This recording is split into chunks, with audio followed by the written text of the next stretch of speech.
Antoine Léaumont nous attend, député de la France Insoumise. Ça y est, vous avez voté ?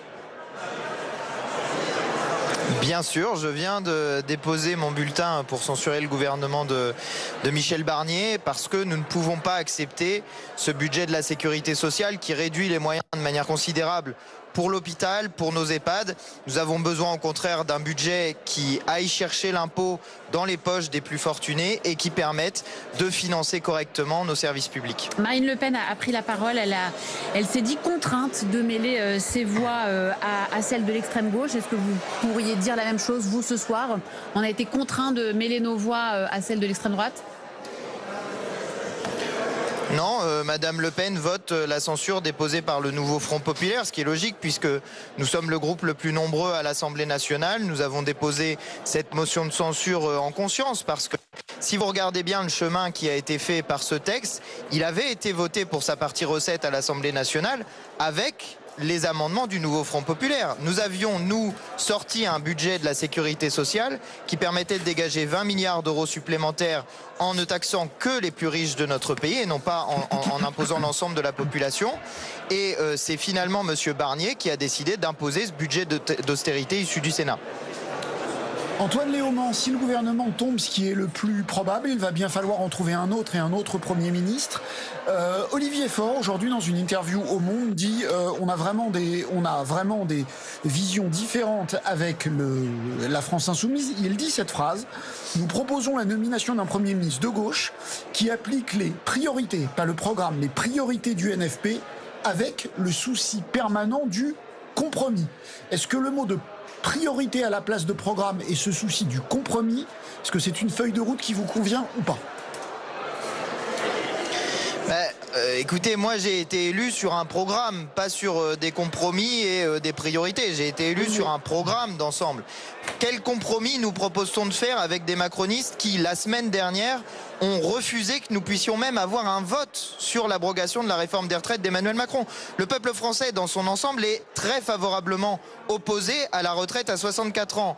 Nous devrions faire des compromis avec des gens qui ont empêché que nous votions sur ce sujet, qui ne sont même pas d'accord avec l'expression de la démocratie parlementaire.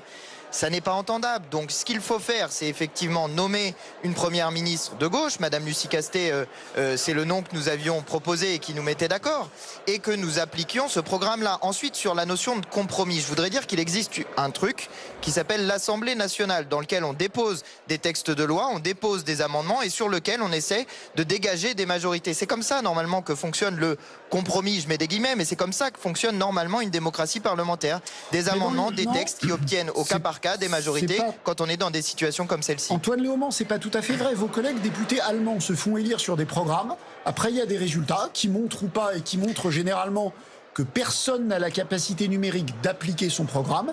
Et ensuite, ils se réunissent. Et bien qu'ils aient été élus sur un programme comme vous, eh bien, ils renoncent à certains points. Ils acceptent des points des autres pour trouver une majorité gouvernable. Donc, et pendant qu'on va écouter votre réponse, Antoine Léaumont, je précise que le convoi du Premier ministre est en train de quitter Matignon. Michel Barnier retourne à l'Assemblée pour prendre connaissance du résultat de la motion de censure. Antoine Léaumont, votre réponse.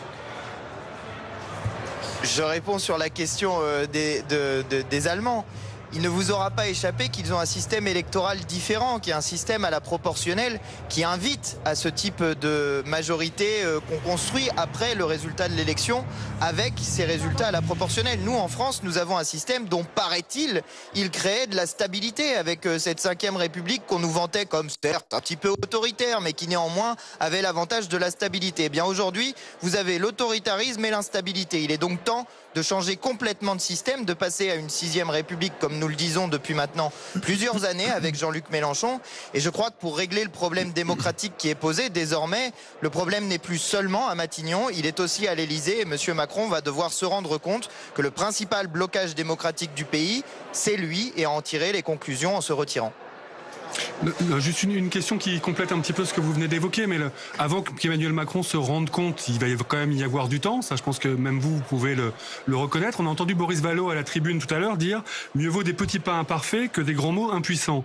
Est-ce que ça veut dire qu'il y a vraiment un hiatus en termes de ligne dans les semaines qui viennent, en disant nous on reste sur la ligne de Jean-Luc Mélenchon à 20h03 après les législatives, le programme, rien que le programme, tout le programme, ou l'expérience Barnier et la réalité politique vous fait dire qu'il y a des urgences dans le pays, qu'il y a quand même des choses qui doivent changer, que peut-être tout ne peut pas changer là tout de suite maintenant. Il y aura des élections probablement à l'été prochain pour peut-être clarifier les rapports de force, mais qu'il y a un enjeu, est-ce que la vie des Français change concrètement dans les semaines et les mois qui viennent, même si c'est pas l'ensemble du programme du nouveau Front populaire?